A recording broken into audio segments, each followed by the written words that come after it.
நாமம் மகிமைப்படுவதாக. எல்லாரும் நல்ல சுகத்தோடு இருக்கீங்களா? ஆமேன். கர்த்தர் நல்லவர். நம்முடைய ஜெபங்களுக்கு பதில் கொடுக்கிறதான அருமையான தெய்வம், பல சாட்சிகளை ஏற்படுத்துகிறதான அருமையான தெய்வம். தேவஜனமே, முன்பு சொன்னது போலவே நம்ம பல காரியங்களுக்காக தினந்தோறும் நம்ம ஜெபிக்கணும். நம்ம மாநிலத்துக்காக ஜெபிக்கணும். சிஸ்டர் பிரியா சொன்னப்போ ஒரு வார்த்தை ஒன்று சொன்னாங்க. தமிழ்நாட்டில் அநேக சபைகள் உண்டு. ஆமென். அநேக சபைகள் உண்டு. அந்த சபைகளுக்குள் வீற்றிருக்கிற நம்மை போன்ற விசுவாசிகள் ஆயிரக்கணக்கில் லட்சக்கணக்கில் உண்டு. அது கர்த்தர் நமக்கு கொடுத்திருக்கிற ஈவு, அவர் நம்மேல் பாராட்டி இருக்கிற ஒரு தயவு. ஜனங்கள் கர்த்தரை ஏற்றுக்கொள்வதும் கர்த்தரிடத்துல அவருடைய முகத்தை பார்ப்பதும் அது பெரிய ஈவு, முரட்டாட்டமா இல்லாதபடிக்கு. அதனால அது ஒரு பெரிய ஒரு ஷேமமாய், அது ஒரு பெரிய ஒரு ஃபென்ஸ் மாதிரி இருக்கு நம்ம மாநிலத்துக்கு. ஆமேன். நம்ம செய்கிறதான ஜெபங்கள் எப்படி இருக்கு? அது ஒரு ஃபென்ஸ் மாதிரி இருக்கு. நம்ம மாநிலத்திற்காய் தொடர்ந்து ஜெபிக்கணும். டாஸ்மாக் கடைகள், அந்த கஞ்சா, இந்த ஜாம்பின்னு சொல்றாங்கல்ல, அது கூல்லெப்பு, இந்த காரியங்களுக்காகலாம் அதுக்காக தொடர்ந்து நம்ம ஜெபிக்கணும். சரி, இந்த நாள்லையும் நம்ம பார்க்க போகிறதான வேத பகுதி எடுத்துக்கொள்ளுவோம். கலாத்தியர் 1:6-7 பசிங்க. வேறொரு சுவிசேஷம் இல்லையே. சிலர் உங்களை கலகப்படுத்தி கிறிஸ்துவின் சுவிசேஷத்தை புரட்ட மனதா இருக்கிறார்களே அல்லாமல் வேறல்ல. மறுபடியும், வேறொரு சுவிசேஷம் இல்லையே. கண்களை மூடுவோம், கர்த்தரை நோக்கி பார்ப்போம். ஸ்தோத்திரம் ஆண்டவரே, இந்த அருமையான நல்ல காலை வேளை எங்களுக்கு கொடுத்த கிருபைக்காய், தயவுக்காய் உமக்கு நன்றி செலுத்துகிறேன். இந்த வேளையிலையும் அடியேனை முற்றிலுமாய் உங்க கரத்தில் அர்ப்பணிக்கிறேன். அடியேனை மறைத்து என் தேவனுடைய முகம் மாத்திரமே வெளிப்படட்டும். அது வார்த்தைகள் இங்க வந்திருக்கிற, பார்த்து கொண்டிருக்கிற, கிளை சபைகள்ல பார்த்து கொண்டிருக்கிற ஒவ்வொருவர் மேலும் விசேஷமாய் இருக்க வேண்டுமாறு ஜெபிக்கிறேன் அப்பா. இதை கேட்கிறவர்களாய் மாத்திரமல்ல, இதை அவர்களுடைய வாழ்க்கையில் அபியாசிக்கிறதான உமது அருமையான மந்தையாய் இருக்க என் தேவன் கிருபை பாராட்டுங்க. உங்க கரத்திற்குள்ள சகலோரையும் தாழ்த்தி அர்ப்பணிக்கிறேன். பொறுப்பெடுத்துக் கொள்ளுங்க. துதி கன மகிமை உங்க நாமத்திற்கு ஏறெடுக்கிறோம். இயேசு கிறிஸ்துவின் மூலமாய் ஜெபிக்கிறோம் அன்பின் பரமபிதாவே. ஆமேன் சொல்லுவோமா? ஆமேன். அழகான வார்த்தை. முதல்ல நான் உங்களுக்கு தலைப்பிலே சொன்னது போலவே, ஒரு மாதத்திற்கு முன்பாக கலாத்தியா சபைக்கு பவுல் அடிகளார் 3 முறை ஊழிய அந்த ஊழிய பாதை 3 முறை அந்த பாதை அந்த ஊழியத்து நிமித்தமாய் அவர் கடந்து செல்கிறார். 3 முறையும் கலாத்தியா அந்த பட்டணத்துக்குள்ள போகிறார். அது ரோம மாகாணத்துல இருக்கிறதான ஒரு இடம். ரோம மாகாணத்துல இருக்கிறதான ஒரு இடம். அதனால இந்த ஜனங்களை ஒவ்வொரு தடவையும் பார்க்குறார். நான் விளையாட்டா தமாஷா கூட சொன்னேன், ஒரு ரூம்ல பிள்ளைங்க விளையாடிக்கிட்டு இருப்பாங்கன்னா, ஒரு 2-3 பிள்ளைங்க இருப்பாங்க அப்படின்னாக்கா, எப்படியும் ஒரு வீட்டில் ஒரு பிள்ளை பயங்கர சேஷ்டை அப்படியே அடிநாஷ்டியம் பண்ணிக்கிட்டு இருக்கும். 2 பிள்ளைகள் சமத்தா இருக்கும். ஒரு பிள்ளை அலிநாஷ்டியம் பண்ணிக்கிட்டு இருக்கணும். இருக்கிறதெல்லாம் மேலே உள்ளது எல்லாத்தையும் கீழே பிறக்கி போடுறது, எடுத்து போடுறது, என்ன நம்ம சொல்கிறோமோ அதுக்கு கரெக்டாக மாறா பண்ணும். நம்ம காதுன்னா அது லேதுன்னு பண்ணும். நம்ம பேசுறதெல்லாம் புரிஞ்சாலுமே தப்பாக பண்ணிக்கிட்டு இருக்கோம். நம்ம கோவத்தை உண்டு பண்ணுறதுக்குன்னே பண்ணிக்கிட்டு இருக்கோம். நம்ம பேசுறது எல்லாம் மற்ற 2 பிள்ளைங்களுக்கு புரியறதோடு இந்த அலிநாஷ்டியம் பண்ணுதுங்க பார்த்தீங்களா? அந்த பிள்ளைங்களுக்கு மூளை ஜாஸ்தியாக இருக்கும். நல்லா புரியும் நம்ம பேசுறது. நம்ம எப்படி கோவப்படுறோம், நம்ம வேற மாதிரி எப்படி பிஹேவ் பண்ணுறோம் அப்படின்றத பார்க்கறதுக்காகவே, மேலே கை வச்சு அடிக்கணுன்றதுக்காகவே நம்ம அடிக்க வர்றப்ப அதுங்க ஸ்பைடர்மேன் மாதிரி ஓடும் அங்கேயும் இங்கேயும். எல்லார் வீடுகளையும் இப்படி இருக்கா?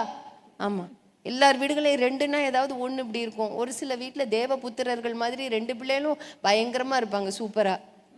ஒரு சில வீட்டில் இருக்குமே பயங்கரமாக இருக்கும். 3ன்னா 3ம் பயங்கரமாக இருக்கும். ஒரு சில வீட்டில் ஒன்று அப்படி வந்து மாட்டோம். அந்த மாதிரி அவ வேலை செஞ்சுட்டு வர்றப்பெல்லாம் அப்படி எட்டி பார்க்குற மாதிரி இருக்கும். அது போலவே இந்த பவுலடிகளார் அந்த பக்கம் போகிறப்பெல்லாம் இப்படி கலாத்திய நம்ம சபையை இப்படி எட்டி பார்க்குற மாதிரி ஜனங்கள் வச்சுட்டாங்க. ஏன்னா அவ்வளோ தூரம் போட்டு பிழிஞ்சு எடுத்துட்டாங்க. அவர் சொல் பேச்சை கேட்காத ஜனங்களாய் இருந்ததினாலே அவர் மறுபடியும் போக வேண்டியது இருந்தது.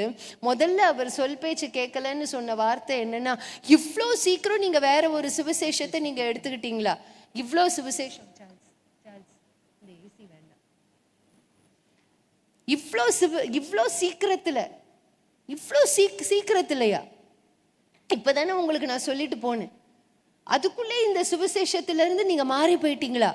மறந்து போச்சா நான் சொன்னது? இப்பதானப்பா சொல்லிட்டு போனேன் அப்படின்னு கேட்கக்கூடிய அளவுக்கு அந்த ஜனங்களுடைய இருதயம், அந்த ஜனங்கள் ஒரு செய்தியில நான் சொல்லியிருந்தேன், இருதயம் கடினம் ஒரு பக்கம் இருந்தாலும் ஒரு மாற்றம், சேஞ்ச் எவ்வளவுதான் சேஞ்ச் இருக்கிறது, எவ்வளவு சேஞ்ச் இருந்தாலும் நம்முடைய அஸ்திபாரம் மாறக்கூடாது. ஒரு எஸ் சொல்லுங்க, ஒரு ஆமேன் சொல்லுங்க. ஆமேன். நம்முடைய அஸ்திபாரமானது மாறவே கூடாது எப்பவுமே. எல்லா பில்டிங்குமே பாருங்களேன், ஒரு பேட்டர்ன் ஆஃப் அந்த ஃபவுண்டேஷன் ஒன்று போட்டு வச்சிருப்பாங்க. எவ்வளோ ஃப்ளோர்ஸ் கட்டுறோமோ, இப்போ 2 ஃப்ளோர்னாக்கா அதுக்கு ஒரு பேட்டர்ன் உண்டு, ஃபவுண்டேஷன் உண்டு, அஸ்திபாரம் உண்டு. புரியுதா? இப்போ ஒரு ஃப்ளோர் தான் கட்டுவாங்க அப்படின்னாக்கா அதுக்கு ஒரு பேட்டர்ன் உண்டு. 10 ஃப்ளோர் கட்டுறாங்க அப்படின்னாக்கா அதுக்கு ஒரு பேட்டர்ன் உண்டு. 20 ஃப்ளோர் கட்டுறாங்கன்னா அதுக்கு ஒரு பேட்டர்ன் உண்டு. அந்த பேட்டர்னை ஆல்டர் பண்ணக்கூடாது. அந்த பேட்டர்ன், அந்த சிஸ்டம், அந்த அஸ்திபாரம் இருக்கு பார்த்தீங்களா, ஒன்னொன்னுத்துக்கும் ஒவ்வொரு அஸ்திபாரம்னு ஒன்று இருக்கு. அதை அதுல கையை விடக்கூடாது, அதுல மாற்றங்கள் ஏற்படுத்தக்கூடாது. மேலே நம்ம எப்படி வேணாலும் கட்டிக்கலாம். ஒரு வீடு கட்டுறவங்க, 1 மாடி கட்டுறவங்க, 2 மாடி கட்டுறவங்க இருக்கிறாங்க, 3 மாடி கட்டுறவங்க, 10 மாடி கட்டுறவங்க இருக்கிறாங்க. மேலே வேற மாதிரி நிறங்கள்ல பூசிக்கொள்ளலாம், வண்ணங்களை பெயிண்ட் அடிச்சுக்கலாம், என்ன வேணாலும். ஆனா அஸ்திபாரத்துக்குன்னு ஒரு பேட்டர்ன் இருக்குல்ல, அந்த பேட்டர்ன் மாறக்கூடாது. ஆமேன்னு சொல்லுங்க. அந்த பேட்டர்னை தான் இவங்க மாத்திக்கிட்டு இருந்தாங்க. வேறொரு சுவிசேஷம் அப்படின்னா என்ன? சுவி அப்படின்னா என்ன? சுவிசேஷம் அப்படின்றத 2ஆ பிரிச்சிருங்க. சுவி பிளஸ் சேஷம் இஸ் ஈக்குவல் டு சுவிசேஷம்.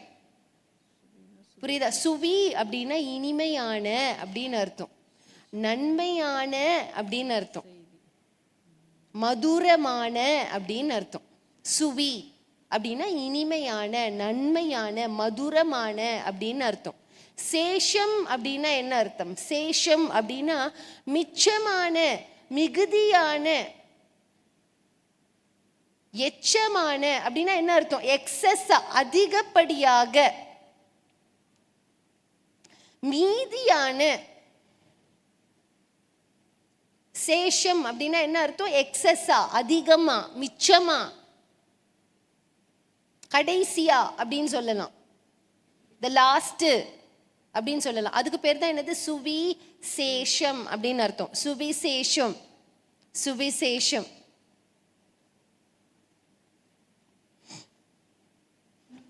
பவுல் இந்த சுவிசேஷம் அப்படின்னு சொல்றப்போ ஒரு வார்த்தை ஒன்று சொல்றார். இது பழைய ஏற்பாட்டிலையுமே சொல்லப்பட்டதான ஒரு வார்த்தை.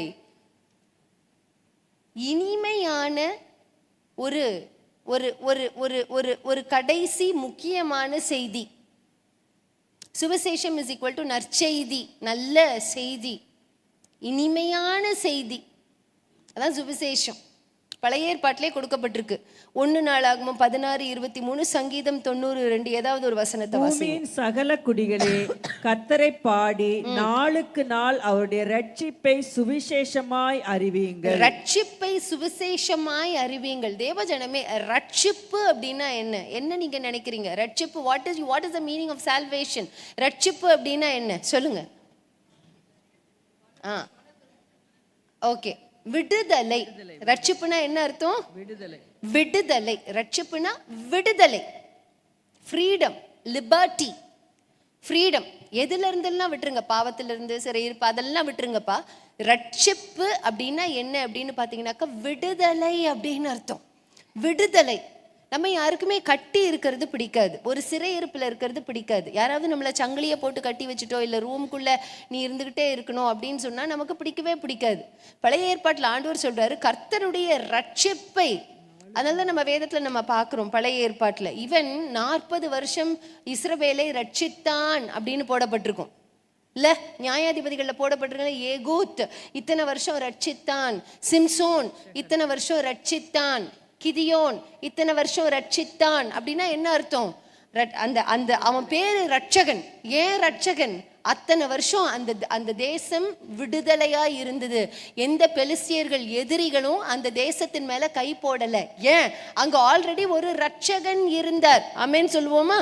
யார் இருந்தா? இந்த மனுஷர்களை நம்ம இப்போ போலொத்த நியாயாதிபதிகள் அங்க இருந்தாங்க. அதனால எந்த எதிரி நாட்டவரும் கை போட முடியல. ஒரு ஒரு ஒரு ஒரு தலைமைத்துவம் இருக்கிறப்ப ஈஸியா எதிரி ஆட்கள் உள்ள வர முடியாது. அடிச்சா முதல்ல தலைமைத்துவம் தான் அடி வாங்கணும். ஃபர்ஸ்ட் அதை யாரை நடத்திக்கிட்டு இருக்காங்களோ அவங்கள தான் வந்து ஃபோக்கஸ் பண்ணுவாங்க. அவன் அடிடா, டே அவளை அடிடா, அவங்கள அடிடா, அதை முதல்ல அடிடா அப்படின்னு ஃபோக்கஸ் பண்ணுவாங்க. அவங்கள அடிச்ச பிற்பாடு தான் ஜனங்கள் மேலே கையை வைப்பாங்க. அப்போ 40 வருஷம், 80 வருஷம், 50 வருஷம், 15 வருஷம், 14 வருஷம், இப்படி விடுதலை. ரட்சிப்பு அப்படின்னா என்ன? விடுதலை. எல்லாரும் விடுதலை சொல்லுங்க. விடுதலை. அதை சுவிசேஷமா சொல்லுங்க அப்படின்னு சொல்றாங்க. அதை வந்து எல்லாட்டையும் சொல்லுங்க. சுவிசேஷம் நற்செய்தி. ஜான் ஹார்ப்பர் அப்படின்னு ஒரு ஸ்காட்டிஷ் பேப்டிஸ்ட் பாஸ்டர் ஒருத்தவங்க இருந்தாங்க. டைட்டானிக் கப்பல் எல்லாருக்கும் தெரியும் இல்ல? டைட்டானிக் கப்பல் எல்லாருக்கும் தெரியும். முழுகி போச்சு இல்ல டைட்டானிக் கப்பல். அந்த டைட்டானிக் கப்பல் முழுகி போகிற தருணத்தில் பார்த்தீங்கன்னா நிறைய பேர் அதில் இருந்தாங்க. ரொம்ப செல்வந்தர்கள் இருந்தாங்க, போதகர்மார்களும் இருந்தாங்க. அதில் ரொம்ப முக்கியமான ஒரு போதகர்மாரை இவரை நம்ம கன்சிடர் பண்ணுறோம், ஸ்காட்டிஷ் ஜான் ஹார்ப்பர் அப்படின்னு. ஏன் தெரியுமா? அவர் அந்த கப்பலில் போனப்ப அவருடைய மகள், அவர் ஒரு விடோவர், மனைவி இறந்தவர், மனைவி இல்லாதவர், மனைவி இறந்து போயிட்டாங்க. அவருடைய மகள் ஆனி, அப்புறம் அவருடைய சகோதரி, 2 பேரோடு கூட அவரை பயணிச்சுக்கிட்டு இருக்கிறார் டைட்டானிக் கப்பல்ல. அப்போ உங்களுக்கு எல்லாருக்கும் நடந்தது என்னன்னு தெரியும். இரவு நேரத்துல ஒரு பெரிய ஒரு ஐஸ்பர்க், ஒரு பனி கட்டி, ஒரு பெரிய பனி பாறையில அந்த கப்பல் மோதி அந்த சிராய்ப்பு ஏற்பட்டு உள்ள ஃபுல்லா தண்ணி வந்தது நிமித்தமாக அந்த கப்பல் உடைவு பெறுகிறது. இரவோடு இரவா உடைஞ்சி உள்ள தண்ணி வருது. ஜனங்கள் எல்லாரும் மாண்டு போகிற அந்த சிச்சுவேஷன். லைஃப் போட்ஸ் கம்மியாக தான் இருக்கு. அப்போ அந்த அந்த அந்த அந்த உயிர் படகுகள் அப்படின்னு சொல்லுவாங்க சரியா, உயிரை காப்பாற்றக்கூடியதான படகுகள், லைஃப் போட்ஸ் அப்படின்னு சொல்லுவாங்க. அந்த படகுகள்ல பெண்களையும் பிள்ளைகளையும் ஏற்றி விடுங்க அப்படின்னு ஒன்று இவர் என்ன பண்ணிடுறாரு, தனக்கு கூட இருந்ததான பிள்ளையையும் தன் மகளையும், ஆனி என்கிறதான மகளையும் சகோதரியும் ஏற்றி விட்டுறாரு. இவருக்கும் இடம் இருந்திருக்கு. ஆனா இவர் என்ன பண்ணிடுறாரு, உள்ள குதிச்சிடுறாரு. எங்க? தண்ணிக்குள்ள குதிச்சிட்டார். ஜான் ஹார்ப்பர் தண்ணிக்குள்ள குதிச்சிட்டார். he is considered to be a very bold pastor. ரொம்ப ஒரு பயங்கர ஒரு துணிச்சலான ஒரு போதகர், பயங்கர துணிச்சலான. ஏன் அந்த துணிச்சல்னு சொல்றேன் பாருங்களேன். அந்த கடைசி பரியந்தம் ஒவ்வொரு ஆத்துமாட்டையா போய் இயேசுவை ஏத்துக்கோங்கப்பா, இயேசுவை ஏத்துக்கோங்க, சாக போறீங்க, நம்ம கண்ணை முன்னோன்னா பரலோகத்துக்கு போகணும். பரலோகம்னு ஒரு இடம் இருக்கு. எல்லாரும் கிறிஸ்துவங்க பேர் வச்சிருந்தாங்க, சர்ச்சுக்கு போனாங்க, ஆனா ரட்சிக்கப்படலைங்க, யாரும் ரட்சிக்கப்படல. அதனால தான் ஒவ்வொரு முறையும் சொல்லுவேன், சபைக்கு வருகிற கூட்டமாகவே இருந்தாலும் குமாரத்தி கூட்டம் உண்டு, பிரியமானவள் கூட்டம் உண்டு, 2 விதமான கூட்டம் உண்டு. நாம் எந்த கூட்டத்தை சேர்ப்போம் அப்படின்றார். நான் தான் ஜான் ஹார்ப்பர் மூலமா இயேசுவை ஏற்றுக்கொண்ட கடைசி சர்வைவர். என்னிடத்தில் அவர் இயேசுவை ஏற்றுக்கொள் அப்படின்னு சொல்லிட்டு தன் கண்களை மூடி மரித்து போனார். அப்போ அந்த சிறை இருப்பிலிருந்து ஒரு விடுதலை. எப்படியாவது இதை சொல்லிடணும், இந்த நல்ல செய்தியை சொல்லிடணும். எப்படியோ சாவதான் போறோம், எப்படியோ இந்த தண்ணியில மூழ்கி சாவதான் போறோம். போறதுக்கு முன்னாடி நல்லதை செஞ்சுட்டு போவோம். ஆமேன்னு சொல்லுவோமா? நான் கண்ணை மூணா பரலோகத்துக்கு போயிடுவேன். இங்க சுத்தி இருக்கிறவங்க போவாங்களா போமாட்டாங்களான்னு தெரியல. அதனால இவங்களுக்கு எல்லாத்தையும் நம்ம ஆண்டவரை பத்தி சொல்லிட்டு போயிடுவோம். சுவிசேஷம், நல்ல செய்தி, இனிமையான கடைசி செய்தி. ஆமென் சொல்லுவோமா? சுவிசேஷம் அப்படின்னா என்ன? இனிமையான கடைசி செய்தி. எழுதி வச்சுக்கணும். இதெல்லாம் உங்களுக்காக தான் ரெடி பண்ணிட்டு வரேன். உங்களுக்கு மைண்டுக்குள்ள பதிஞ்சிரோன்னா பிரச்சனை இல்லை, எழுதி வச்சுக்கொள்ளணும். தூக்கத்துல எழுப்பி கேட்டா கூட சொல்லணும், சுவிசேஷம்னா என்ன? இனிமையான கடைசி செய்தி. யாருக்கெல்லாம் சுவிசேஷம் அறிவிக்கணும்னு வேதத்துல போடப்பட்டிருக்கு? எடுத்து வாசிங்க. ஏசாயா 61:1, மத்தேயு 11:5 வாசிங்க. கர்த்தராகிய தேவனுடைய ஆவியானவர் என்மேல் இருக்கிறார், சிறுமைப்பட்டவர்களுக்கு சுவிசேஷத்தை அறிவிக்க. போதும். சிறுமைப்பட்டவர்களுக்கு சுவிசேஷத்தை அறிவிக்க, கட்டுண்டவர்களுக்கு சுவிசேஷத்தை அறிவிக்க. சிறுமைப்பட்டவர்கள், சிறுமைப்பட்டவர்கள். சிறுமை அப்படின்னா என்ன? சிறுமை அப்படின்னா என்ன? வாழ்க்கை தராதரத்துல எல்லாரும் ஒரு படியில வாழ்ந்துகிட்டு இருப்பாங்க.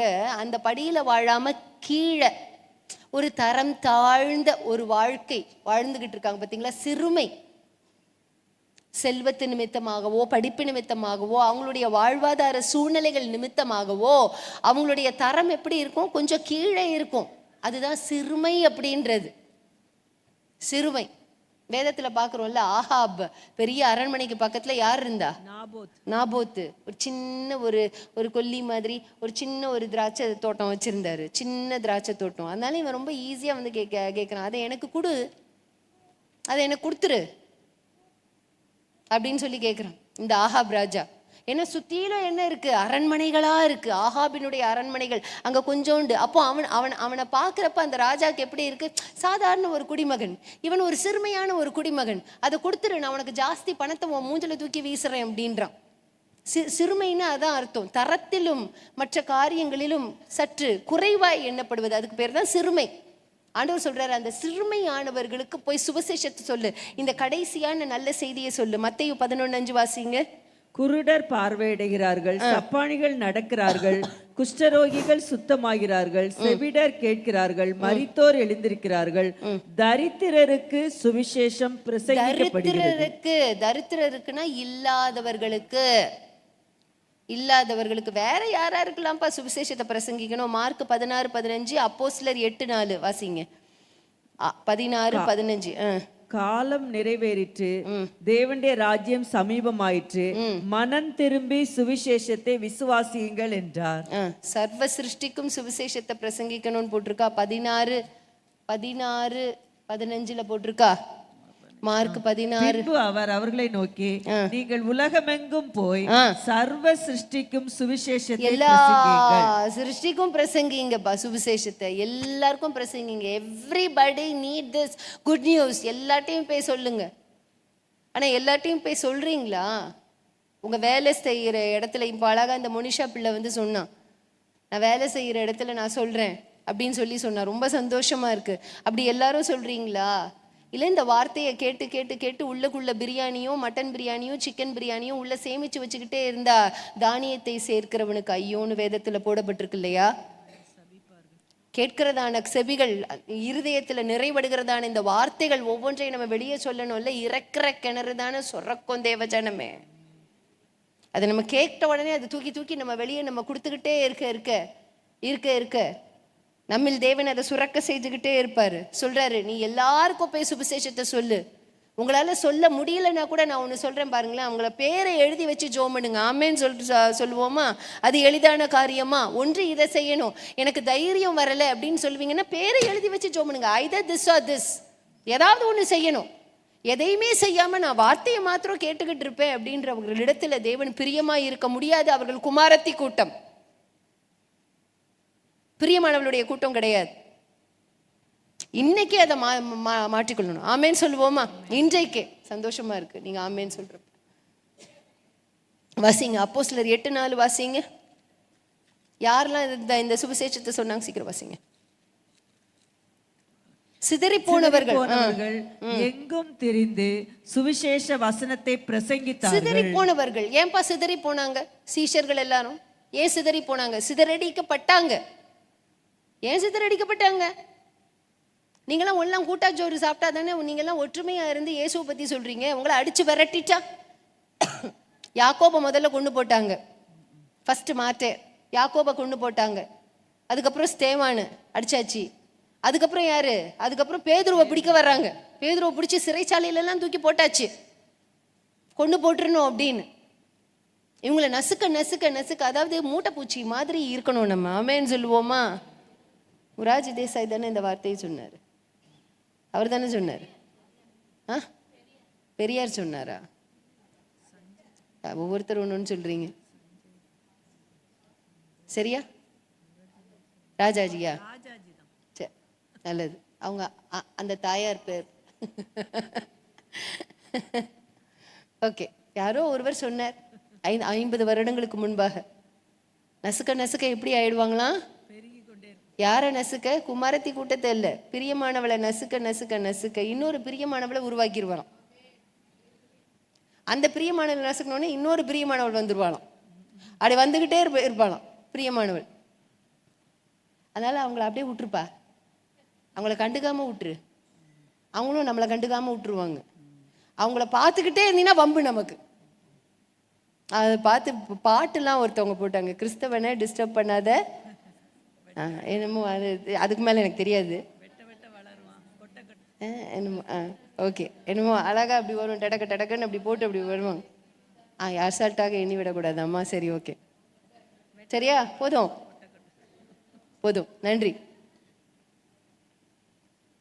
டிஸ்டர்ப் பண்ணாமல் நீ அமைதியாக விட்டுட்ட அப்படின்னாக்கா அவன் பாட்டுக்கு அமைதியாக இருப்பான். நீ டிஸ்டர்ப் பண்ணிக்கிட்டே இருப்ப அப்படின்னாக்கா சிதறி போனவர்கள். அவன் கூட்டமாக இருந்தால் தானே பிரச்சனை. சரி, அவனை அடித்து விரட்டி சிதறி போக வச்சுருவோம். அப்போ அவன் சிதறி போனவனும் அவன் என்ன பண்ணா அங்கங்கே போய் சுவிசேஷத்தை தான் பிரசங்கம் பண்ணான். அப்படி சிதறி போனவர்கள் தான் தோமையார் அப்படின்னு சொல்லி சொல்லுவாங்க. தோமா, செயின்ட் தாமஸ், அவர் இங்கே வந்தார், சிதறி போனவர் தான். இங்கே வந்தார், அவருடைய ரத்தத்தை சிந்தி ஜீவனை விட்டார். இந்த மாநிலத்தில் தான், நாம் இருக்கிற இதே மாநிலத்தில் தான் ஜீவனை விட்டார். ரட்சிக்கவில்லையா? பல லட்சங்களை. இன்றைக்கும் புதுசாக நீங்கள் சர்ச்சுக்கு வந்திருக்கேன், நான் இதான் ஃபர்ஸ்ட் டைம் வந்திருக்கேன் அப்படின்னாக்கா சும்மா ஏதோ ஆக்சிடெண்ட்டாக நீங்கள் வரல.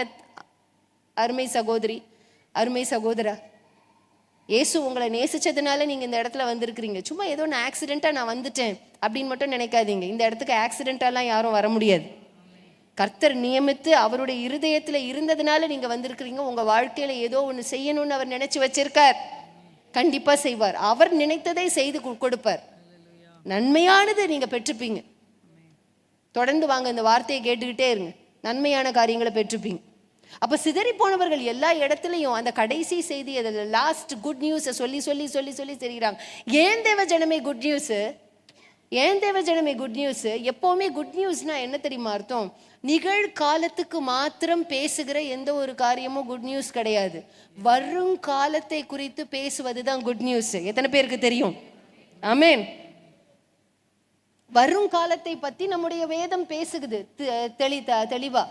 நீ இயேசுவனுடைய ரத்தத்தினால நீ கழுவப்பட்டவளா நீ இருப்பான்னா, அந்த கழுவப்பட்ட அனுபவத்துல நீ மரிப்பான்னா, அடுத்து நீ கண்ணை மூடி நீ காலை வைக்க போற இடம் பரலோகம். சூப்பரான இடம், பூமி மாதிரி கிடையாது, அது சூப்பர், ஒரு டக்கரான இடம். நீ யோசிச்சு கூட பார்க்க முடியாது, நீ அதை பார்த்திருந்ததே கிடையாது. அப்படி ஒரு மகிழ்ச்சியான ஒரு இடம் அது. தேவ பிரசன்னம் எப்பவுமே இருந்துகிட்டு இருக்கிறதான ஒரு இடம். சச் அ ஹோப்ஃபுல், அவ்வளோ ஒரு நம்பிக்கையான வார்த்தை கொடுக்கறது என்ன இந்த வார்த்தை. அதுக்காக தான் அதோட பேர் என்ன? குட் நியூஸ், நற்செய்தி. எல்லாரும் நற்செய்தி சொல்லுங்க, நற்செய்தி. ஹோப்பு கொடுக்குது பாருங்க, நமக்கு ஒரு ஹோப்பு. கண்ணை மூடுனா நம்ம பரலோகத்தில் இருப்போம்பா. ஏன்னா என்னுடைய பாவங்களை கழுவ நான் அர்ப்பணித்திருக்கிறேன். அதில் நம்ம தெளிவாக இருக்கணும். நான் பாவம் செஞ்சுக்கிட்டே போவோம், அவர் கழுவிக்கிட்டே வருவார். அப்படி கிடையாது.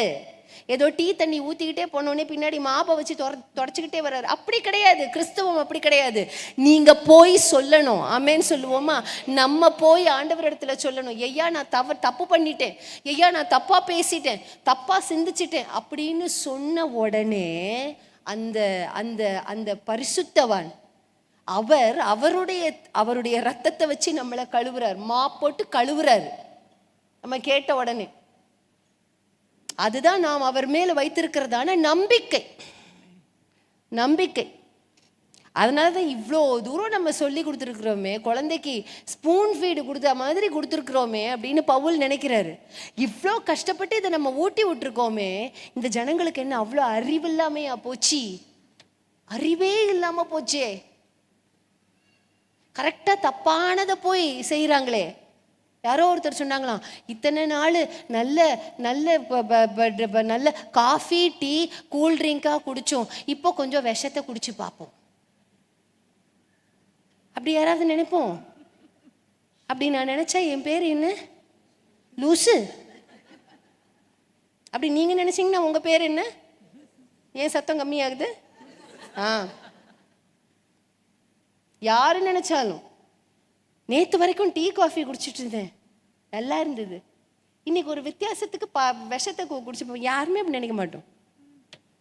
இன்னையா இந்த கலாத்தியா சபை மட்டும் அப்படி நினைக்குது, லூசு மாதிரி நினைக்குது. இவ்வளவு சீக்கிரமாய் வேறு ஒரு சுவிசேஷத்தை நீங்கள் பின்பற்றி போவீர்களோ? இவ்வளவு இப்பதானே சொல்லிட்டு போன வாரம் தானே உன்னை வந்து பார்த்தேன், வந்து இவ்வளோ தூரம் சொன்னப்ப அப்படியே அப்படியே அப்படியே இந்த இந்த இந்த இந்த இந்த இந்த இந்த இது மாதிரி மிட்டாய் வாங்குற மாதிரி ஏன்னு வாயை திறந்து பார்த்துக்கிட்டு இருந்தியே, எல்லாத்தையும் நீ விட்டு வாங்கிக்கிட்டியே, உள்ள வாங்கிட்டு கடைசியில் நீ வாந்தி எடுக்கிறது இந்த மாதிரி வாந்தி எடுக்கிறியேப்பா, ஒண்ணுமே இல்லையே நான் கற்றுக் கொடுத்தது எதுவுமே அப்படின்னு வியாகுலப்படுறாரு. இவ்வளவு சீக்கிரமா வேற சுவிசேஷமா, அதுவும் இத்தனை ஜனங்களுமா, எவ்வளோ கஷ்டமா இருக்கும் தெரியுமா? ஒரு பிரசங்கியாரு உண்மையா பிரசங்கம் பண்றப்ப இந்த பிரசங்கம் எப்படியாவது ஜனங்களுக்குள்ள எடுபடணும் அப்படின்னு ஜெபிச்சுட்டு வந்து பண்ணி அந்த பிரசங்கம் எடுபடாம போகிறப்ப அவங்களுக்கு இருக்கிற ஒரு வேதனை இருக்கு பாருங்களேன். ஆண்டவரே உங்களுக்கு புரிதல் இவ்வளவுதானா, புரிதல் இவ்வளவுதானா, இவ்வளோ நான் கஷ்டப்பட்டு நான் இவங்களுக்காக தானே நான் வந்தேன் ஆண்டவரே அப்படின்னு அந்த வேதனை ரொம்ப அதிகமா இருக்கும். உண்மையான பிரசங்கியார் வந்து பிரசங்கம் பண்ணிட்டு போறது கிடையாது. உண்மையா அந்த ப்ரீச்சர்ஸோட ஹார்ட் என்ன தெரியுமா? நான் இந்த 1 hour நான் பேசிட்டு போய் உட்கார்றேன்னா அக்கடா அப்பாடா, அது கிடையாது. என் ஜனங்களுக்காக நான் ஜெபித்து வந்த காரியம் நிறைவேறும் அளவும், பவுல் சொல்றாருல, கர்ப்ப வேதனைப்படுகிறேன். இது இந்த சகோதரன்ட்ட நிறைவேறிடுமா, இவர்கிட்ட நிறைவேறுமா, இந்த சகோதரி, இந்த அம்மா, இந்த தாயார், இவங்கள்ட்ட வர்றவங்க எல்லார்ட்டையும் நிறைவேறிடுமா? பேராசை, பேராசை. இந்த வார்த்தை எல்லாம் எனக்கு எப்படி நான் புரிதலோட உள்ள போயிருக்கோ அதே புரிதலோட இல்ல, அதை காட்டிலும் மேலாய் என் ஆசை அதுதான். அதான் சொன்னேன், பேராசை, அதை காட்டிலும் மேலாய். ஆண்டவர் இயேசு சொல்றாருல, என்னை காட்டிலும் அதிக காரியங்களை நீங்க செய்வீங்க அப்படின்றாருல, என்னை காட்டிலும் அதிக காரியத்தை நீங்க செய்வீங்க. அதான் அந்த லாஸ்ட் வேறொரு சுவிசேஷத்தை இவ்வளோ சீக்கிரம் நீங்க போயிட்டீங்களோ. வாசிங்களேன், சுவிசேஷம் அப்படின்றது என்னதுங்க? மார்க் 1:15 வாசிங்க. மார்க் 1:15 சீக்கிரம் வாசிங்க. மார்க் 1:15. காலம் நிறைவேறிற்று, தேவனுடைய ராஜ்யம் சமீபமாயிற்று, மனம் திரும்பி சுவிசேஷத்தை விசுவாசியுங்கள். மனம் திரும்பி, எல்லாரும் மனம் திரும்பி சொல்லுங்க. மனம் திரும்பி, மதம் திரும்பி இல்ல, மதம் திரும்பி இல்ல, மனம் திரும்பி. முன்னாடி நான் மாரியாத்தாவை கும்பிட்டுட்டு இருந்தேன், இப்ப நான் மேரியாத்தாவை கும்பிடுறேன், அப்படி கிடையாது. அப்படி இல்ல, அப்படி இல்ல. முன்னாடி நான் விளக்கேத்தினேன், அதே மாதிரி தான் நான் இப்பவும் விளக்கேத்திக்கிட்டு இருக்கேன், அப்படி கிடையாது தேவஜனமே. நாட் எக்ஸ்டர்னல் இஷ்யூஸ், அப்படி கிடையாது. நாங்க ரட்சிக்கப்பட்ட புதுசுல ஒரு சில பேர் எங்களோடு கூட வந்தாங்க. அதுவும் இதுவும் ஈஸியா தான் இருக்கு. அப்ப என்னுடைய ஃப்ரெண்ட்ல ஒருத்தி சொன்னா, நீ போற அளவுக்கு நான் உன்னோட டிராவல் பண்ண முடியாது, ஆனா நீ இப்போ இருக்கிற சமயம், அதாவது நான் இதுக்கு முன்னாடி ஒரு சமயத்துல இருந்தேன் தெரியுமா, நீ இப்போ இருக்கிற இடத்துல நான் வந்து நின்னுக்கிறேன். அவ விக்கிரக ஆராதனை வணக்கத்துல இருந்தவா, சரியா? அவ சொல்றா, இதுல வந்து இருந்துக்கிறேன். ஏன் இருந்துக்கிறேன்? அதுலயும் இதுலயும் ஒண்ணுதான் கிட்டத்தட்ட. அதுலயும் சப்பரம் தூக்குவாங்க, இதுலயும் சப்பரம் தூக்குவாங்க, அதுலயும் வந்து என்னத்தையும் ஏத்தி வைப்பாங்க, இதுலயும் ஏத்தி வைப்பாங்க. No difference, not much difference. அதை நாங்கள் விளக்கேற்றுவோம், இதில் மெழுகுவத்தி ஏற்றி வைக்கிறாங்க. அதுலேயும் முழங்கால் போட்டுக்கிட்டே முட்டி போட்டுக்கிட்டே நாங்கள் வருவோம், அன்னதானம் கேட்போம், எல்லாம் கேட்போம். இதுலேயும் பண்ணுறாங்க. அதனால நான் இதில் நின்றுக்கிறையே, அதில் நீ அதில் இருந்து கொடி பொடி. இதுக்காக இதை விட்டுட்டு இல்லை மேரி நீ போகிற அந்த இதுக்கு வர முடியாது, நீ நான் ஒன்றும் கூப்பிடல, நீ இதை மட்டும் வாசி அப்படின்னு நான் உன்னை கூப்பிடல. எக்ஸ்டர்னல் இஷ்யூஸ்ல சேஞ்ச் இல்ல, மனம் புதிதாகிறதினாலே, மனம் புதிதாகணும். நம்ம இருதயத்துல நினைச்சு வச்சிருக்கிறதான நினைவுகள் புதிதாகணும். எக்ஸ்டர்னல் இஷ்யூஸ் கிடையாது. மனம் திரும்புதல் அப்படின்றது ஒரு சுவிசேஷத்தினுடைய ஒரு சான்று. இது வந்து நம்ம சொல்ல கூடாது, நீங்க ரட்சிக்கப்பட்டீங்க, நான் பரம்பரையா நாங்க ரட்சிப்புக்குள்ளதான் இருக்கோம், அப்படிலாம் கிடையாது. எத்தனை பேர் அப்படி சொல்ல முடியும்? அப்படி கிடையாது. இப்போ நான் என் கணவர் இருக்கிறோம், என் பிள்ளைகள் வந்து போதகர் குடும்பத்தில் தான் பிறக்கிறாங்க, ஆனால் அவங்களுக்கு ரட்சிக்கப்பட்ட நாள் உண்டு. அவங்க பிறந்த உடனே அவங்க வந்து ரட்சிக்கப்பட்டுடுறாங்களா? They are born as children. எல்லாரும் இந்த உலகத்தில் எப்படி பிறக்கிறாங்க? குழந்தைகளாகத்தான் பிறக்கிறாங்க. ஒன்றும் கிடையாது. ஒரு குறிப்பிட்ட நேரத்தில் தேவன் சந்திப்பதை அவர்கள் அறிந்தார்கள். என் மகன்கிட்ட கேட்டு பார்த்தீங்கன்னா அவன் சொல்லுவான், ஒரு குறிப்பிட்ட நேரத்தில் தெய்வம் என்னை சந்தித்ததை நான் உணர்ந்தேன். என் கணவர்கிட்ட கேட்டு பார்த்தீங்கன்னா சொல்லுவாங்க, ஒரு குறிப்பிட்ட நேரத்தில் என் தெய்வம் என்னை சந்தித்ததை உணர்ந்தேன். என் கணவருடைய தகப்பனார்கிட்ட அவங்க சொல்லுவாங்க, ஒரு குறிப்பிட்ட நேரத்தில் தெய்வம் என்னை சந்தித்ததை உணர்ந்தேன்.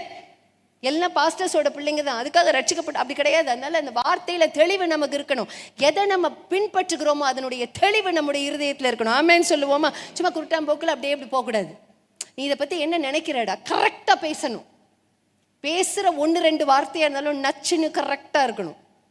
தெரியலையா, அதில் தெளிவோடு கூட நம்ம பேச பழகி கொள்ளணும். ஏன்னா இது முக்கியம். எதை நாம் எந்த தெய்வத்தை பின்பற்றுகிறோமோ அந்த தெய்வம் யார், அந்த தெய்வம் நமக்காக என்ன செய்திருக்கிறார், அந்த தெய்வத்தை குறித்து என்ன நம்ம சொல்றோம் அப்படின்ற அந்த ஒரு தெளிவு இருக்கணும். அவன் வாழ்க்கையில எங்கேயோ போயிடுவான் தேவஜனமே. வேற எது தெரியலன்னா கூட பரவாயில்ல, இது தெரிஞ்சிருக்கணும்.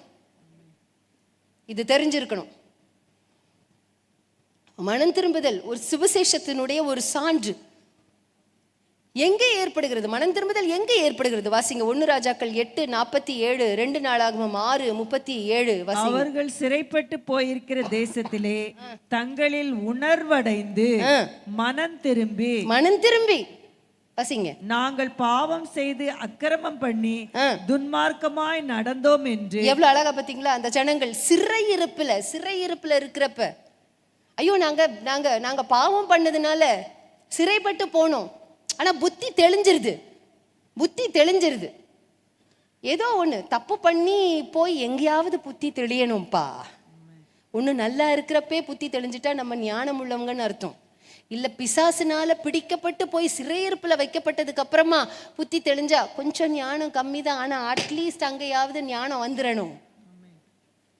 அதுவும் இல்லாம இதுவும் இல்லாம இருக்கக்கூடாது. அப்புறம் நடுவுல மாட்டிப்போம். பாதி கிணத்தை தாண்டும் பொழுது நம்ம தாண்டிடுவோமான்ற நினைப்பு வரக்கூடாது, தெரியுமா? நினைப்பு வந்தா என்ன ஆகும்? உள்ள விழுந்துருவோம். ஆரம்பிச்சிட்டோம் அப்படின்னாக்கா முடிச்சிருவோம் அப்படின்ற அந்த கோல் தான் இருக்கணும். பாதி தாண்டும் போது கீழே பார்க்க கூடாது. தாண்டிடுவோமோ அப்படி கீழே பார்த்தா கீழே விழுந்துருவோம். அது போலதான் கிறிஸ்துவம், இயேசுவே மெய்யான தெய்வம் வந்தாச்சு, அவ்வளவுதான், தாண்டிடணும். அவர் ஹெல்ப் பண்ணிடுவார். ரொம்ப பெரிய கம்ப சூஸ்திரம்லாம் கிடையாது, பெரிய ஒரு கட்டையை தூக்கிட்டு போறதெல்லாம் கிடையாது. என் நுகம் எவ்வளோ அழகா ஆண்டவர், என் நுகம் லகுவா இருக்கு. ஏன் லகுவா இருக்கு? நான் ஆல்ரெடி சுமந்துட்டேன், எல்லாத்தையும் சுமந்துட்டேன். வலியை சுமந்துட்டேன், நோயை சுமந்துட்டேன், நீ சுமக்கிற வேதனையை சுமந்துட்டேன், நீ சுமக்கிற பிரிவுகளை சுமந்துட்டேன். புருஷன் அடிக்கிறானே அந்த அடிகளை சுமந்துட்டேன். அடி பின்னி பேத்து எடுத்துட்டாங்க. ஆண்டவருடைய முதுகை உழுது எடுத்துட்டாங்க. கீழ்ப்படியாம சுமந்துட்டேன். எல்லாரும் அவர் சொன்னது கீழ்ப்படிஞ்சானுங்களா? கிடையாது. கீழ்ப்படியிலேயே நிறைய பேரு கீழ்ப்படியாமைய சுமந்துட்டேன், எல்லாத்தையும் சுமந்துட்டேன். வா என்கிட்ட வா, வருத்தப்பட்டு பாரம் சுமப்பவர்களே என்னிடத்தில் வாருங்கள், நான் உங்களுக்கு இளைப்பாறுதலை கொடுப்பேன். என் நோகம் லகுவா இருக்கு. நான் ஆல்ரெடி தூக்கி சுமந்துட்டேன் அப்படின்றார் ஆண்டவர். அப்போ சிறையிருப்பின் தேசத்துல அவங்க மனம் மாற ஒப்பு கொடுக்குறாங்க. ஒரு யூஎஸ்ல ஒரு சீரியல் கில்லர் இருந்தாங்களாம். ஒரு மனுஷன் இருந்திருக்கான்.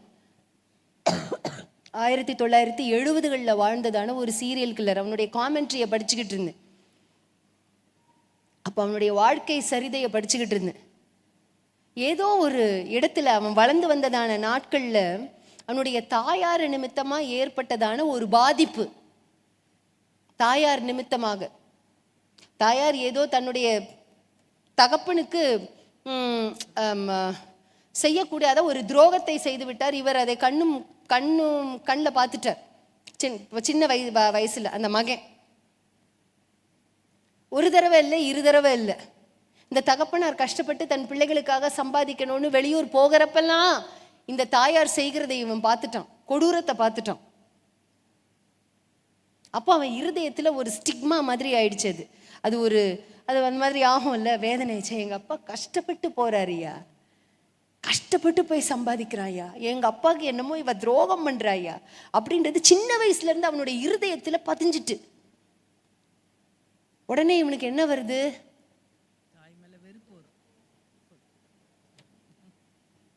கிறிஸ்துவலாம் இல்ல கொன்னுறணும். எங்க அப்பா நல்லவரியா, இவ துரோகி, துரோகம் பண்றா. எங்க அப்பா கஷ்டப்பட்டு சம்பாதிச்சுட்டு வர பணத்தெல்லாம் இவ நாத்துறாயா அப்படின்னு இந்த பிள்ளையோட இருதயத்துல அது தோணி அவன் என்ன பண்ணிடுறான், அவங்க அம்மாவை கொன்னுடுறான். வளர்ந்து வர்ற அந்த தருணத்துல, வாலிப வயதுல கொன்னுட்டு மைண்டில் ஒரு தவறான ஒரு எண்ணம் அவனுக்கு வருது. இந்த வயதை ஒத்த பெண்கள் எல்லாருமே அப்படிதான் இருப்பாங்கன்னு நினைச்சிடறான். ஒரு 35 வயசுல அவங்க அம்மாவை கொண்டுறான்னு வச்சுக்கோங்க. 35 வயதை ஒத்த பெண்கள் எல்லாருமே இப்படிதான் இருப்பாங்க அப்படின்னு அவன் இருதயத்துல அது சின்ன வயசுல இருந்தே பார்த்து வந்ததுனால அது ஒரு எச்சி மாதிரி, பிச்சி மாதிரி அப்படியே பட்டுடுச்சு, அப்படியே பதிஞ்சிட்டு அவன் உள்ளத்துல. இப்போ உலகத்துல அந்த வயசு பெண்கள் எல்லாரையும் அவன் கொலை பண்ணணுமே, அவனோட ஏம் இப்போ ஆயிடுச்சு. எல்லாரும் அவங்க வீட்டில் தப்பு பண்றாங்க, எல்லாரும் அவங்க புருஷன்மாருக்கு தப்பு பண்றாங்க. ஜென்ரலைஸ் பண்ணிட்டான். பரிதாபம், இயேசு இருந்தா அப்படி பண்ணியிருந்திருக்க மாட்டான். ஜென்ரலைஸ் பண்ணிட்டு அவன் தேர்ந்தெடுக்கிற விதம், அவங்க அம்மாவை எப்படி கொலை பண்ணியிருக்கான், அவங்க அம்மா எப்படி கொலை பண்ணியிருக்கான். அவ பாத் டப்பில் இருந்தப்ப கொன்னுட்டு அவனுக்குன்னு ஒரு பேட்டர்ன் ஒன்று வச்சிருப்பானா. கடைசியில் அந்த ரோஜா இதழ்களை தூவி விட்டுட்டு வந்துருவானோ. ரோஜா இதழ்களை நீ இதை வச்சுதானே நீ இந்த உன்னோட மெத்தை எல்லாத்தையும் நீ அலங்கரிக்கிற, அதனால நீ செத்த உன் பிணத்தின் மேல ரோஜா இதழ்களை தூவுகிற நடி அப்படின்னு சொல்லிட்டு அவனுடைய தாயை கொன்னுட்டு அதே பேட்டர்னை ஃபாலோ பண்றான். ஒவ்வொரு பெண்களை கொலை பண்றப்பையும் பாத் டப்ல ஒரு பெண்ணை கொன்னுட்டு ஃபுல்லா ரோஜா இதழ்களை தூவிட்டு வந்துருவான். கைத்தடம் இருக்காது, ஒன்றும் இருக்காது, எதை வச்சு கொலை பண்றான் அப்படின்ற அந்த யாராலையுமே கண்டுபிடிக்க முடியல. சிம்ம சொப்பனமா கிட்டத்தட்ட 20 வருஷம். 2002 ஒரு கிரைம் டீம், 2002 நீங்க பாருங்க, இத்தனை வருஷம், கிட்டத்தட்ட 30 வருஷத்துக்கு மேல அவன் தப்பிச்சுக்கிட்டே வர்றான். ஒவ்வொரு கிரைம் டிபார்ட்மெண்ட்ல இருந்தும் தப்பிச்சுட்டு வந்தான். 2002 பொதுவாக சொல்லுவாங்க, இந்த மாதிரி தவறு பண்றவங்க கண்டினியூஸா பண்ணிக்கிட்டே இருக்கிறப்ப பல வருடங்கள் எங்கேயாவது ஒரு தடயத்தை மறந்துடுவாங்க, லைட்டா எடுத்துப்பாங்க. ஓகே அப்படின்னு லைட்டா எடுக்கிற நேரத்துல போலீஸ்காரங்க பிடிச்சிருவாங்க. அந்த நேரத்துல அவன் அசந்து இருக்கிற நேரத்துல இவங்க பிடிச்சிருவாங்க. அது போலவே அவன் ரோஜாக்காக வாங்கினதான இதழ்கள் வாங்கின அந்த இடத்த போலீஸ்காரங்க கண்டுபிடிச்சிட்டு அவங்களுக்கு தான் தெரியும்ல, மோப்பனாய் மாதிரி இல்லையா. போலீஸ்காரங்க கண்டுபிடிச்சிட்டு உயிரோடு அவனை பிடிச்சிட்டாங்க. செத்த பிற்பாடு இல்லை, அவனை சாகடிக்கவும் இல்லை, உயிரோட பிடிச்சிட்டாங்க. அப்போ அவன் சொன்ன வாக்கு மூலம், என் தாயார் நிமித்தமா இந்த வயதை ஒத்த பெண்கள் எல்லாரும் இப்படிதான் செய்வாங்கன்னு நான் கொன்னுகிட்டே இருக்கேன், இன்னும் கொன்னுகிட்டே இருப்பேன்.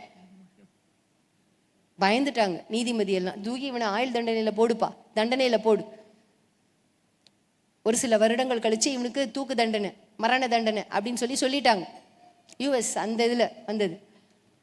அப்போ அங்க ஜெயில் மினிஸ்ட்ரி பண்றதுக்காக போறாங்க.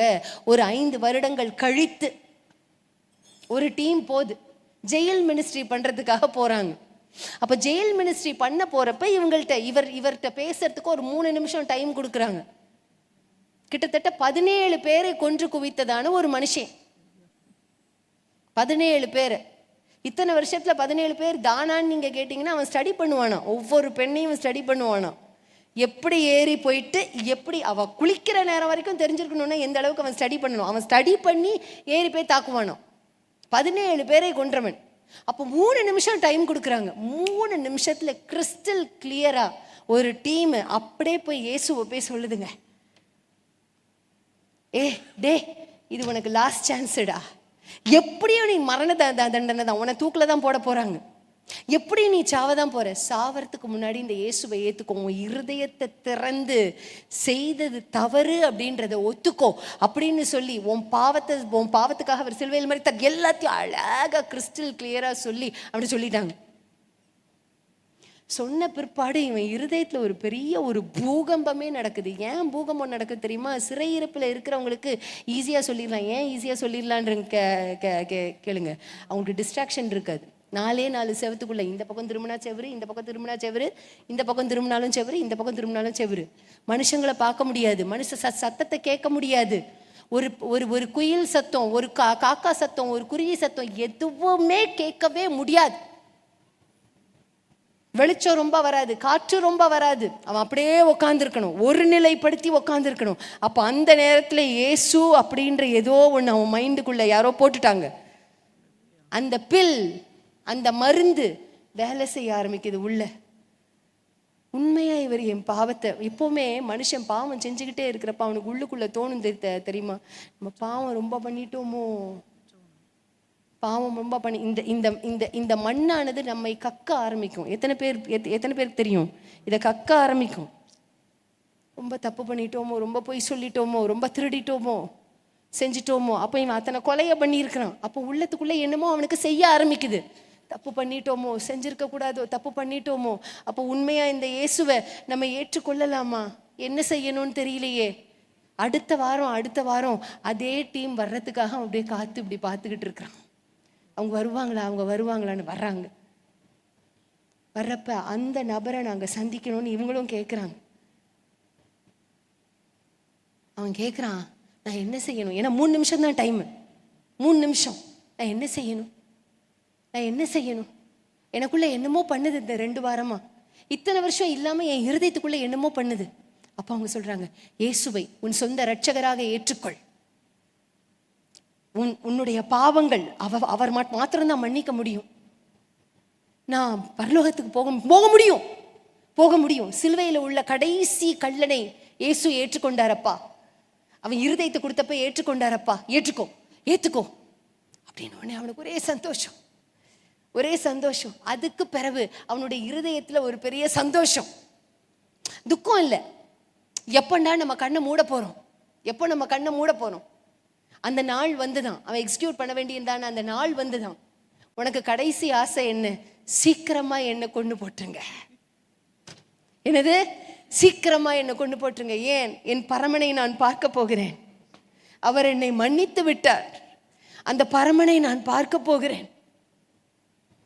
அப்ப அவன் எழுதுறான் ஒரு தாள்ல, அவனுடைய தாள்ல, இத்தனை ஆண்டுகள் நான் காலை தாமதிச்சிட்டேனே, இத்தனை ஆண்டுகள் தவறுதலான ஒரு புரிதலோட இருந்துட்டேனே, இவ்வளவு நல்ல தெய்வமா என்ன தேடி 4 செவத்துக்குள்ள ஒருத்தனுமே வர முடியாது. ஆனா இந்த 4 செவத்துக்குள்ள காற்று கூட நுழைய முடியாது இந்த இடத்துல என் தெய்வம் என்னை தேடி வந்தாரே அப்படின்னு சொல்லி அவன் ஏற்றுக்கொண்டார். தேவஜனமே, அதுதான் நல்ல செய்தி. Last but a very good news. அதுதான் சிறையிருப்புல இருக்கிற ஜனங்கள் கேட்குறாங்க. சிறையிருப்புல நான் இன்னைக்கு சொல்லிக்கொள்வது என்ன தெரியுமா? எல்லோருக்குமே ஒவ்வொரு சிறையிருப்பு இருக்கும். ஆமா தானே? ஏதாவது ஒரு சிறையிருப்பு இருக்கும். அந்த சிறையிருப்புல இருந்துட்டு ஆண்டவரை நோக்கி நீங்க கேளுங்க. ஆண்டவரை நோக்கி சரியான இந்த சுவிசேஷத்துக்காக ஆண்டவரை நோக்கி கேளுங்க. ஆண்டவர் ஒரு மாற்றத்தை ஆண்டவர் ஏற்படுத்துவார். என்ன மாற்றம் ஏற்படுத்துவார்? மனம் திரும்புதல் நமக்குள்ள நடந்துருச்சு அப்படின்றதுக்கு என்ன அத்தாட்சி? What is a proof? வாசிங்க மத்தேயு 3:8, லூக்கா 3:8 வாசிங்க. மனம் திரும்புதலுக்கு ஏற்ற கனிகளை கொடுங்கள். எப்படி? மனம் திரும்புதலுக்கு ஏற்ற கனிகளை கொடுங்கப்பா. கனி கொடுக்கறது அவ்வளோ கஷ்டமான ஒரு எலிமெண்டா?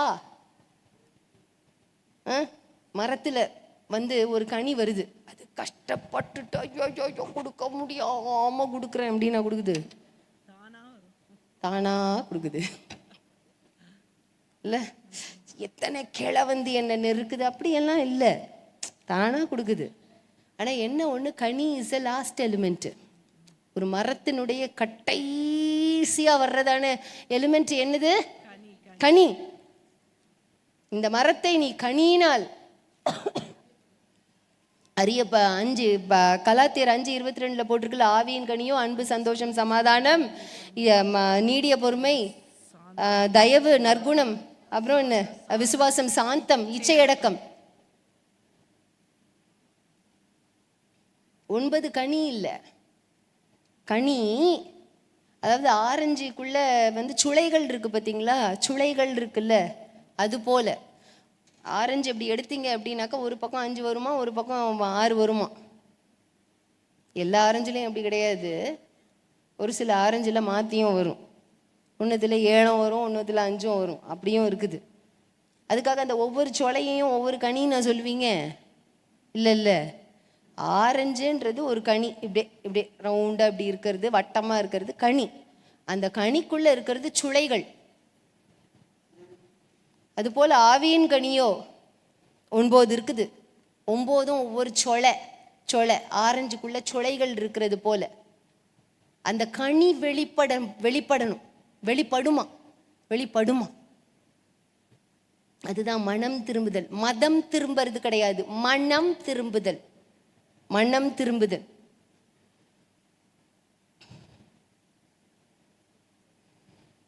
கனியை நீங்க எப்படி அறிவீங்க சொல்லுங்க பார்க்கலாம்.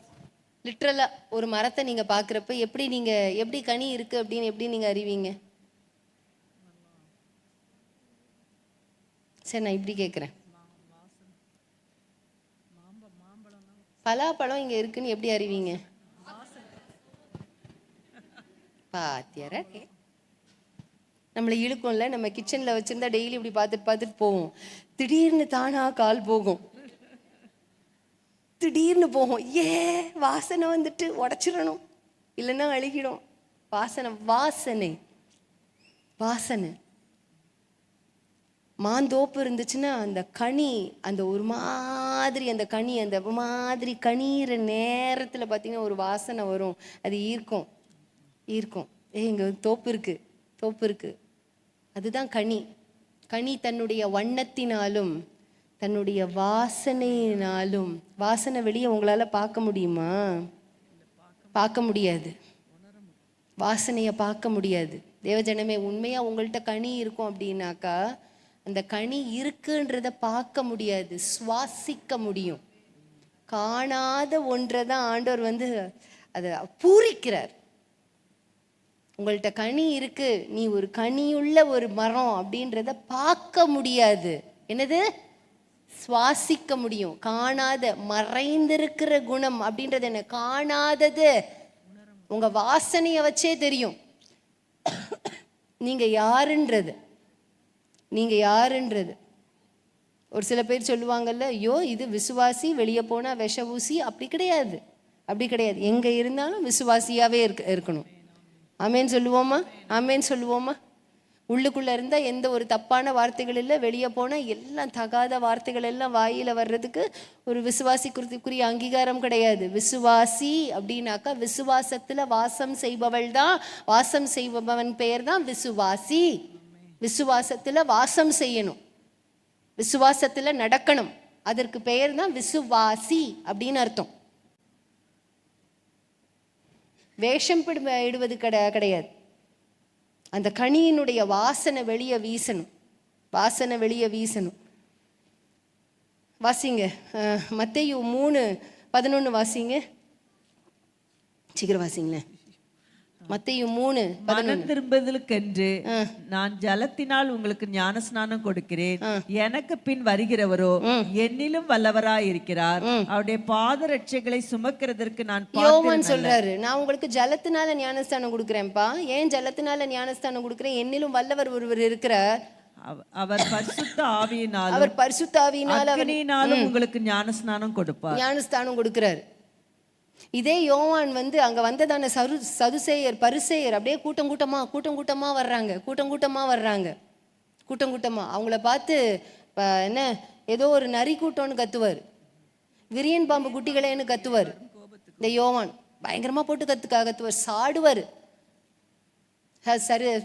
சதுசேயரையும் பரிசேயரையும் பார்த்து நேயா நினைச்சுக்கிட்டு இருக்கீங்க? சும்மா இருதயத்துல ஒரு மனமாற்றமே இல்லாம சும்மா வந்து முங்கிட்டு போகணும் சடங்குன்னு நினைச்சுக்கிட்டு இருக்கீங்களா? இது கஷ்டம்னு நினைச்சுக்கிட்டு இருக்கீங்களா?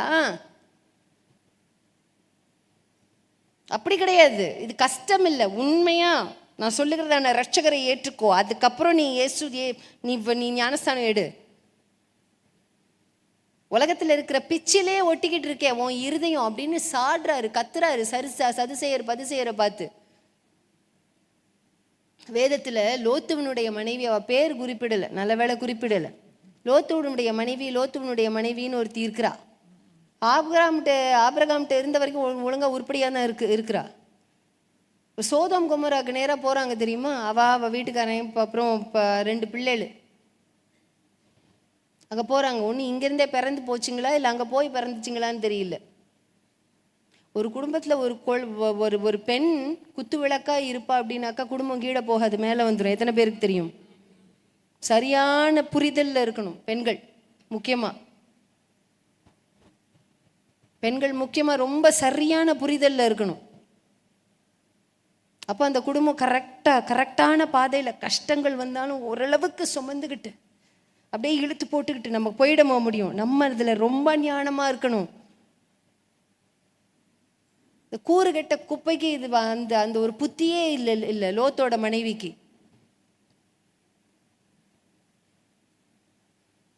அடித்தளம் ஸ்ட்ராங்கா இருக்கணும். அடித்தளம் எது தேவஜனமே சொல்லுங்க? வார்த்தை கரெக்டா இருக்கணும்.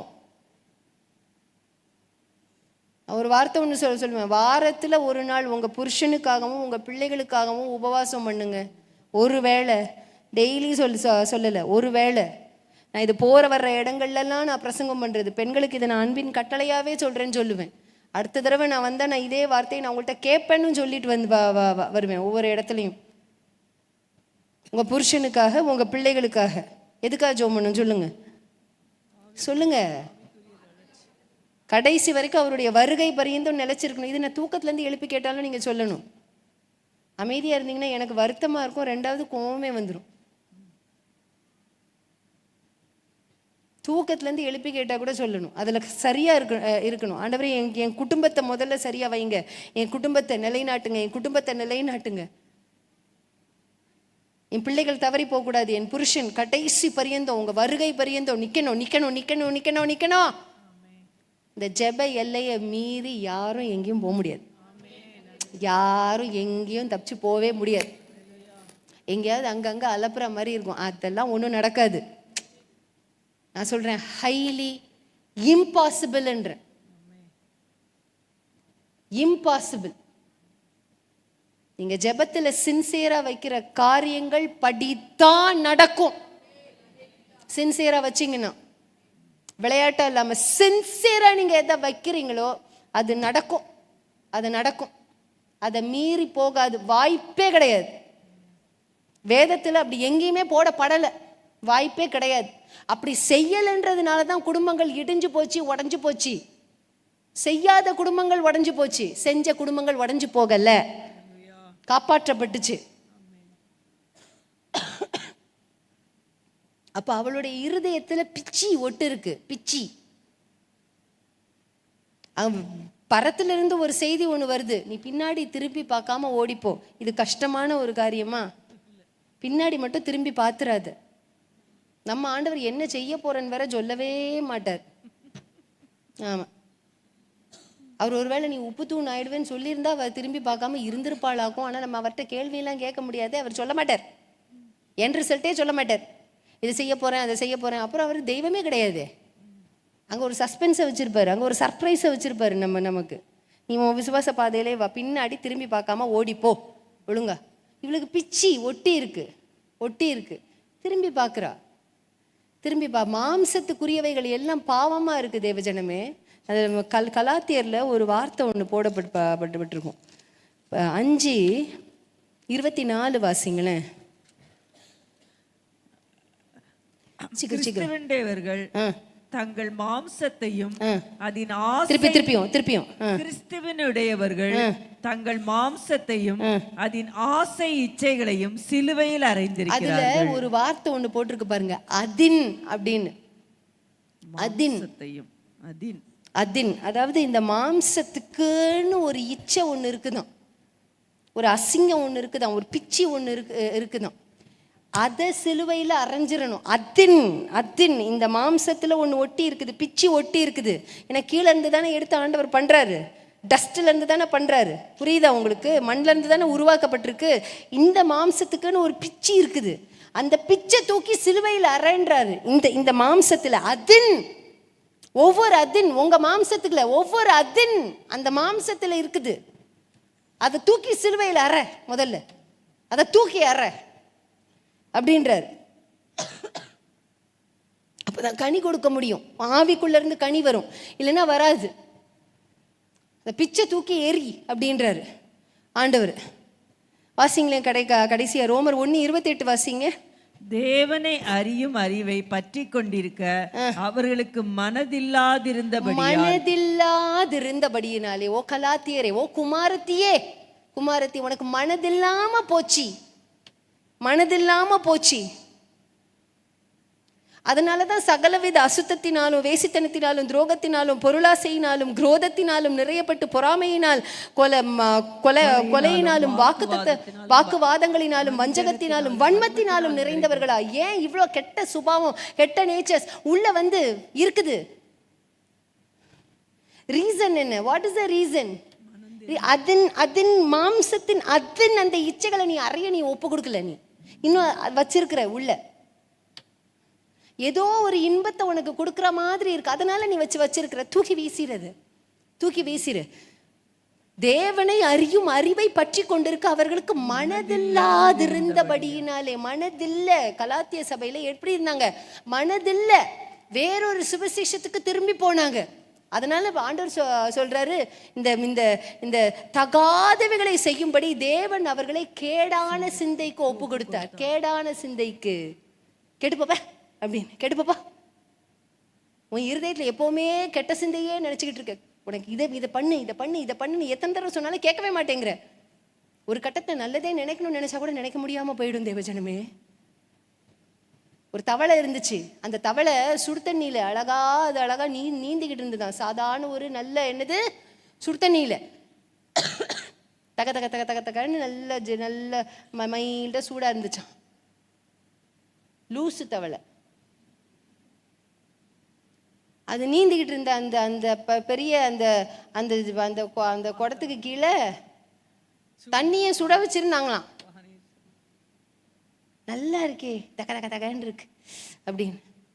கொஞ்சம் நேரம் போக போக தக தக அதிகமாயிடுச்சு, சூடு அதிகமாயிடுச்சு. இது இப்போ தப்பிச்சு வெளியே வரணும், வெளியே வர முடியல. ஏன்? நீந்திக்கிட்டே தகதகையில நீந்திக்கிட்டே இருந்துச்சுல்ல. அது கொஞ்சம் தகதகன்னு இருந்தப்ப நீந்துச்சுல்ல. அப்போ இருந்த பலனெல்லாம் உள்ள போயிட்டு தண்ணியில.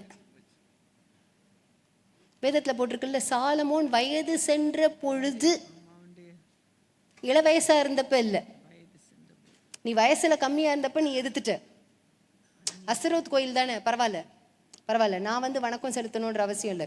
ஓ இது தானே பாகால் தானே, வச்சுக்கோ, எனக்கு ஒன்றும் அதை பற்றிலாம் ரா தானே, வச்சுக்கோ, அதுக்கு ஒரு கோயில் தானே, வச்சுக்கோ, எனக்கு அதை பற்றிலாம் கவலை இல்லை, போயிட்டான். வயது சென்ற பொழுது. முட்டு வலிக்கு ஆள் தேவை கவனிக்கிறதுக்கு, முதுகு வலிக்கு ஆள் தேவை கவனிக்கிறதுக்கு. யார் தேவை? பக்கத்தில் ஒவ்வொரு மனைவி, ஒவ்வொரு பெண்கள் தேவை. அந்த பெண்கள் வர்றப்ப சொல்லுவாங்க, ராஜாவே கொஞ்சம் அந்த பாகால நீங்க பணிஞ்சு கொள்ள கூடாதா? அப்போ தகன்னு இருந்தது, இப்போ சூடு அதிகமாயிடுச்சுல்ல, எந்திரிச்சு ஓட முடியாது படுக்கை விட்டு, அவாவா பிடிச்சி இழுப்பா.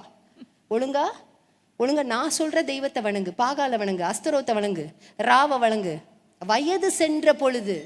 அதனால்தான் நம்ம வயசுல இள வயதுல இருக்கும் போதே அந்த சிருஷ்டிகரை நினை அப்படின்றார் ஆண்டவர். நீ எங்க போனாலும் வந்தாலும் நினைச்சுக்கோ, அவரை நினைச்சுக்கோ. ரோட்ல போறியா பைக்கை ஓட்டிட்டு நினைச்சுக்கோ, நடக்கிறியா நினைச்சுக்கோ, தப்பான போஸ்டரை பாக்குறியா நினைச்சுக்கோ, நான் என்ன சொன்னேன்றத ஜஸ்ட் திங்க்ப்பா, நினைச்சுக்கோப்பா. என்ன நீ நினைச்சுக்கிட்டீங்கன்னா நீ தப்பிச்சிருவ அப்படின்றார் ஆண்டவர். தப்பிச்சிருவ. ஆகாதவைகள்ல நீ உன்னோட இருதயத்தை விட்டு கொடுக்க மாட்ட. வேறொரு சுவிசேஷத்திற்கு நீ உன்னை விட்டு கொடுக்க மாட்ட. அதனால இந்த நல்ல சுவிசேஷத்தை கடைசி பரியந்தம். திருமணமான புதுசுல எங்க பாட்டி உயிரோட இருந்தாங்க, அப்பா பாட்டி அம்மா பாட்டி எல்லாரும். நம்ம போதகரோட பேர் சரியா சொல்ல வராது அவங்களுக்கு, ரூபதின்னுவாங்க. அவங்களுக்கு சொல்ல வராது. அவங்களுக்கு 83 வயசு. அப்புறம் என்னமோ சொல்லுவாங்க, ரூ மட்டும்தான் வரும். அது எங்க முடியுது, எப்படி அதை உச்சரிக்கணும்னு தெரியாது. அப்போ அவங்களும் போதகருடைய தகப்பனார் எனக்கு 2வது முறை வீட்டுக்கு வந்திருக்கிறாங்க. வந்தப்போ அவங்க சொல்கிறாங்க, எங்கள் சர்ச்சில் ஃபாதர் இருக்காங்க, வரீங்களா அப்படின்னு யார்கிட்ட கேட்குறாங்க? இவங்கள்ட்ட கேட்குறாங்க. அப்பாவுக்கு பாட்டியை ரொம்ப பிடிக்கும்.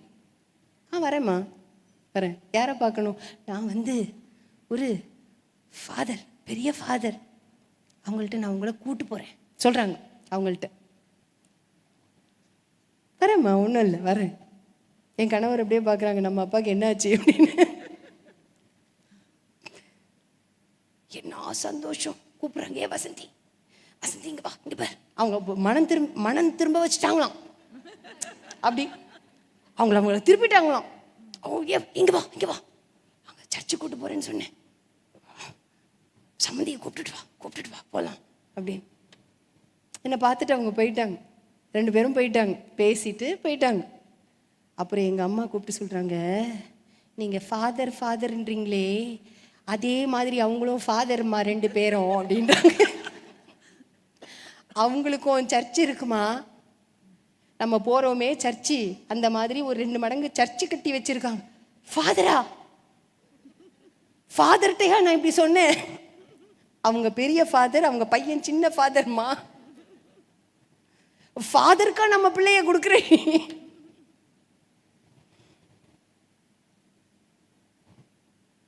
அவங்க எல்லாம் முடிச்சு எல்லாம் கல்யாணம் ரொம்ப பிடிக்கும்.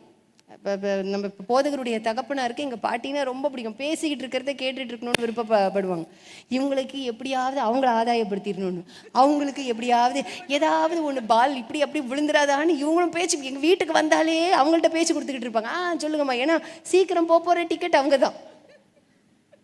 எப்படியாவது இவங்களை ஞானஸ்தானம் கொடுத்துடணும், எப்படியாவது ஆண்டவரை ரட்சிப்புக்குள்ள வழிநடத்திடணுமே அப்படின்னு இவங்க கோல் தட்டிக்கிட்டே இருக்காங்க. யாரு? அப்பாவும் பையனும் அதில் கரெக்டாக இந்த பக்கம் ஒருத்தர் உட்காந்துப்பாங்க, இந்த பக்கம் ஒருத்தர் உட்காந்துப்பாங்க. இவங்க அடிப்பாங்க, அங்கே அவங்க அடிப்பாங்க, இவங்க 2த்தையும் சேர்த்து அடிச்சுக்கிட்டு இருப்பாங்க. 83 வயதானவர்கள் எல்லாம். எனக்கு பிள்ளைகள்லாம் பிறந்து முடிஞ்சதுக்கப்புறம் ஒரு நாள் சொன்னேன், எப்படியாவது தம்பியை கூப்பிட்டுட்டு போயிடணும்னு பார்க்குறேன், எப்படியாவது பண்ணிடணும்னு பார்க்குறேன், அவங்க வரமாட்டேங்கிறாங்களே, அவங்க விட்டு கொடுக்க மாட்டேங்கிறாங்களே அப்படின்னாங்க. அப்போ நான் சொன்னேன் பாட்டிகிட்ட, பாட்டி அது கஷ்டம், நீங்கள் நினைக்கிறது கஷ்டம், அது நடக்காது. நான் ஒன்று உங்கள்கிட்ட சொல்கிறேன், நீங்கள் அங்கே வருவீங்க, நீங்கள் ஞானஸ்தானத்துக்கு அர்ப்பணிப்பீங்க, அது சாத்தியமே இல்லை அப்படின்னாங்க. என்கிட்ட சொல்கிறாங்க, அது சாத்தியமே இல்லை, நான் போகிற இடத்துல இருந்து யாரும் என்னை அசைக்க முடியாது. இப்படியே சொல்கிறாங்க, அசைக்க முடியாது. அப்போ என் கணவருடைய தகப்பனாரும் உட்காந்து, சும்மா போட்டு நொல்லிக்கிட்டு இருக்காத, விடு, அவங்களுக்கு வயசாச்சு, விடு விடு விடு விடு, நம்ம பார்த்துக்கலாம் அப்படின்றாங்க. எனக்கு பயங்கர கோவம், பயங்கர வெறி. ஒன்று ஆண்டவருக்கு முன்னாடி, 2வது என் மாமனாரும் என் கணவரும் உட்காந்துருக்காங்க. எப்போட்டி அப்படின்னு வருது எனக்கு. விடு விடு விடு அப்படின்றாங்க. பாட்டி, நான் சொல்கிறேன், நீங்கள் நான் போகிற இடத்துக்கு வருவீங்களா இல்லையா பாருங்க. நான் அப்படியே வாயை திறந்தாங்களா இப்படி பொத்திக்கிட்டேன், வருவீங்க, நீங்கள் தோக்க போகிறீங்க, நான் ஜெயிக்க போகிறேன் அப்படின்ட்டேன். சொல்லிட்டு ஓடி வந்துட்டேன், என் ஆட்களோடு ஓடி வந்துட்டேன். வருஷம் போச்சு, வீட்டுக்கு போவேன் வருவேன். அவங்களுக்கு கொஞ்சம் நடக்க முடியாமல் ஆச்சு, கண்ணு இன்னும் தெரியாமல் ஆச்சு. என் சகோதரனுக்கெல்லாம் திருமணம் முடிஞ்சது, எல்லாம் முடிஞ்சு அப்படி எல்லாம் அப்படியே நடந்து முடிஞ்சுது. அவங்களுக்கு நடக்க முடியல, பல காரியங்கள் அவங்களால செய்ய முடியல. ஒரு குறிப்பிட்ட கட்டத்தில் எங்கள் அம்மாவை கூப்பிட்டு சொல்கிறாங்க, பிரியாவை கூப்பிடு அப்படின்றாங்க. பிரியாவை கூப்பிடு, அவட்ட ஒன்று சொல்லணும், அவளை கூப்பிடு அப்படின்றாங்க. கூப்பிடுன்னு சொல்லிட்டு அவங்க சொல்கிறாங்க, உன் சர்ச்சுக்கு நான் வரணும். சரி பாட்டி. அப்போ அவங்களுக்கு வயசு 90 ஆயிடுச்சு. அவங்க 93 இறந்து போனாங்க. 93 94 வயசு நல்லா தவங்கி போய் தான் மறிச்சாங்க. உன் சர்ச்சுக்கு வரணும். வந்து பின்னாடி ஒரு இடத்துல உட்காந்துருப்பாங்க. அப்பாக்கெல்லாம் ஒரே சந்தோஷம். அப்பா ஆத்துமா வந்துட்டு என்ன கஷ்டம் அப்படின்னு. இன்னும் கொஞ்சம் தூரம் தான்ப்பா, வந்துடும், விழுந்துரும், பால் விழுந்துரும், நம்ம கோட்டில் தான் விழும் அப்படின்னு, நம்ம கோட்டில் தான் விழும். 3 வருஷம் அப்படியே அப்படியே வந்துக்கிட்டு இருந்தாங்க. 3 வருஷம் அப்படி வருவாங்க. அவங்களுக்கு ஒரு சமாதானத்தை கண்டுட்டாங்க. இங்கே வர்றப்ப வார்த்தைலாம் ரொம்ப புரியாது, அப்பா பேசுகிற வார்த்தைகள்லாம் புரியாது. அவங்க என்ன தெரியுமா சொல்லுவாங்க, எனக்கு சமாதானமாக இருக்குது தம்பி பேசுறது அப்படின்வாங்க. எனக்கு அவங்க பேசுறது சமாதானமாக இருக்குது. தம்பின்னா நான் சொல்கிறது நம்ம கணவருடைய என் கணவருடைய தகப்பனர். அவங்களுக்கு அவங்க வயசு 40 வயசு என்னமோ சின்னவங்க. தம்பி பேசுறது நல்லா இருக்கு அப்படின்வாங்க. அதுக்கப்புறம் 91, 92, 93, 92 வயசு. அவங்க என்ன நினச்சாங்கன்னு தெரியல. என் கணவர்கிட்ட அவங்க சொல்கிறாங்க, நாங்கள் வீட்டுக்கு போயிருந்தப்ப பேரை சொல்லி சொல்கிறாங்க, நான் ஞானஸ்தானம் எடுக்கணும், ஏற்பாடு பண்ணுங்க. கம்பீரமாக சொல்கிறாங்க, நான் ஞானஸ்தானம் எடுக்கணும், ஏற்பாடு பண்ணுங்க. ஒரே சந்தோஷம். எத்தனை வருஷம் ஜெபம், பயங்கர ஜெபம், விட்டாப்படியான ஜெபம். செல்லம்மா பாட்டி அப்படின்னு எழுதி வச்சு அவங்க வச்சு வச்சு வச்சு உன்னை விடமாட்டேன், உன்னை விடமாட்டேன், உன்னை விடமாட்டேன், நீங்கள் ரட்சிக்கப்பட்டாதான் உங்களை விடுவேன், ரட்சிக்கப்படாமல் உங்களை விடமாட்டேன், விடமாட்டேன், விடமாட்டேன், விடமாட்டேன். அதுக்கப்புறம் வந்தாங்க. அவங்களால முக்கெல்லாம் முடியாது, முக்குன்னா அப்படியே அப்படியே உயிர் போயிடும். அதனால் அவங்கள அப்படியே உட்கார வச்சு ஃபுல்லாக அந்த பெரிய சீவ் ஒன்று வச்சுருப்போம், பெரிய ஒரு ஜல்லடை ஒன்று வச்சுருப்போம் வீட்டில். அந்த ஜல்லடையை வச்சு நல்லா சுடு தண்ணி வச்சு பாத்ரூமில் வச்சு நல்லா அவங்களுக்கு ஃபுல்லாக அவங்களுக்கு அழகாக அவங்களுக்கு ஞானஸ்தானம். அப்பா நிற்கிறாங்க, கணவர் நிற்கிறாங்க, எல்லாரும் அவங்க சொல்லிட்டாங்க, எனக்கு என் பேர பிள்ளை கொடுக்கட்டும் அப்படின்ட்டாங்க. அப்பா பக்கத்தில் நிற்கிறாங்க, ஜெபம் சொல்கிறாங்க. அவங்க சொல்ல ஆமேன் ஆமேன்னு சொல்ல அழகாக முடிஞ்சு ஒரு சில மாதங்களில் அழகாக பரத்திற்கு அவர்கள் எடுத்துக்கொள்ளப்பட்டார்கள். இதை ஏன் சொல்கிறேன் அப்படின்னு பார்த்தீங்கன்னா, தேவஜனமே, இந்த சுவிசேஷம் அப்படின்றது நல்ல செய்தி ஒருத்தவங்களை அவங்க கேட்டு முடிக்கிற வரைக்கும் விடக்கூடாது. அந்த உண்மையான மனம் திரும்புதல் வர்ற வரைக்கும் உங்கள் குடும்பத்திலே ஒரு சில பேர் இருப்பாங்க, விடாதீங்க. நீங்கள் விட்டாதான் அவங்க அவங்கள ஆண்டவர் எடுப்பார். விடாதீங்க, அது வரைக்கும் விடாதீங்க, பிடிச்சி வச்சுக்கோங்க. ஆண்டவரே எங்கள் அப்பா ரட்சிக்கப்படணும், ஆண்டவரே எங்கள் அம்மா ரட்சிக்கப்படணும். அவங்க எவ்வளோ கல் உள்ளமாக இருந்தாலும் உங்கள் ஜெபத்துக்காக பரலோகம் இறங்கும். எந்திரிச்சு நிற்கிறீங்களா? பரலோகம் இறங்கும், ஒரு பெரிய அற்புதம் நடக்கும் அந்த இடத்துல. கண்களை மூடுவோம் தேவ ஜனமே. ஓ ஹல்லேலூயா. ஓ அப்பா, உங்களை நாங்கள் ஸ்தோத்தரிக்கிறோம், ஸ்தோத்தரிக்கிறோம், ஸ்தோத்தரிக்கிறோம், ஸ்தோத்தரிக்கிறோம். நீ நல்லவர். அந்த இனிமையான கடைசி செய்தியை எங்களை நம்பி எங்களுடைய நாவலை நீங்கள் கொடுத்துருக்குறீங்க. உங்கள் வலது கையை உயர்த்தி ஆண்டவர் இடத்துல சொல்லுங்கள், எங்களை நம்பி எங்கள் நாவலை நீங்கள் கொடுத்துருக்குறீங்க. ஒருவேளை இது வரைக்கும் நான் சொல்லாமல் இருந்திருக்கலாம், ஆனால் இனிமே நான் சொல்லுவேன். எனக்கு தெரிஞ்ச ஞானத்தில் சொல்லுவேன். சொல்லுங்கள் ஆண்டவர்கிட்ட, எனக்கு தெரிஞ்ச வேர்ட்ஸில் உங்களுக்கு என்ன வார்த்தைகள் தெரியுமோ அந்த வார்த்தைகளை வச்சு சொல்லுங்கப்பா. பெரிய பெரிய நயவசனிப்புலாம் நமக்கு தேவையில்லை. இப்படி தான் சொல்லணும், அப்படி தான் சொல்லணும் தெரியல. ஆண்டவர் உங்கள் வாழ்க்கையில் என்ன சொல்லியிருக்கிறாரோ செஞ்சுருக்கிறாரோ அதை சொல்லுங்கள், சாட்சியாக சொல்லுங்கள். அது போதுமானது. அதை சொல்லுங்கள், அதை சொல்லுங்கள், அதை சொல்லுங்கள். அந்த தேன் போல உள்ள வார்த்தைகள் ஜனங்களுடைய காதுகளுக்குள்ளே போகணும். பாவமான காரியங்கள்லேருந்து வெளியே வரணும். வேறொரு சுவிசேஷம் இல்லையே இதற்கு ஒத்த, வேறொரு சுவிசேஷம். தேனினி மயிலும் இயேசுவின் நாமம் திவ்ய மதுரமாமே, அதை தேடி நாடி ஓடி வருவாய். தேனினி மயிலும் இயேசுவின் நாமம் திவ்ய மதுரமாமே,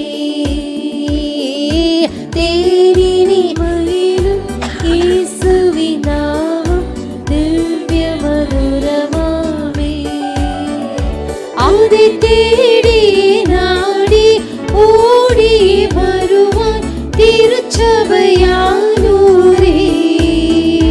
அதை தேடி நாடி ஓடி வருவாய் திருச்சபையானூரே, தேனினி மயிலும் இயேசுவின் நாமம் திவ்ய மதுரமாமே.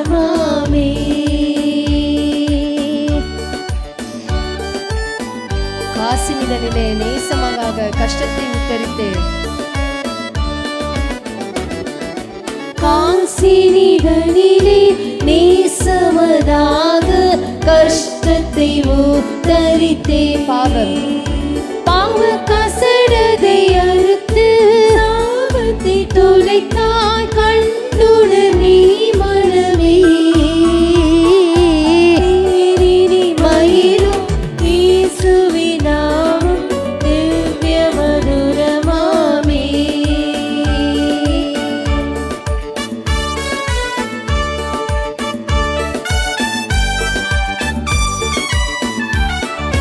பாவியை மீட்க தாவியே உயிரை தாமே ஈந்தவராம். பின்னும் நீதியம் கருணை வரமுண்டு நிறுத்துதியே மனமே. பாவியை மீட்க தாவியே, பாவியை மீட்க தாவியே உயிரை தாமே ஈந்தவராம். பின்னும் நீதியம் கருணை வரமுண்டு நிறுத்துதியே மனமே. தேனினி வழியும் இயேசுவின் நாமம் திவ்ய மதுரமாமே.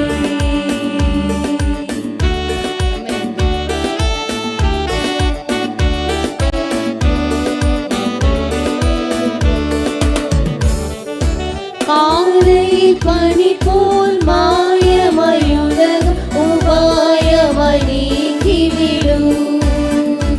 என்றும் கர்த்தரின் பாதம் நிச்சயம் நம்பு கருத்தாய் நீ மனமே. தேனினி மகிழும் இயேசுவின் நாமம் திவ்ய மதுரமாமே.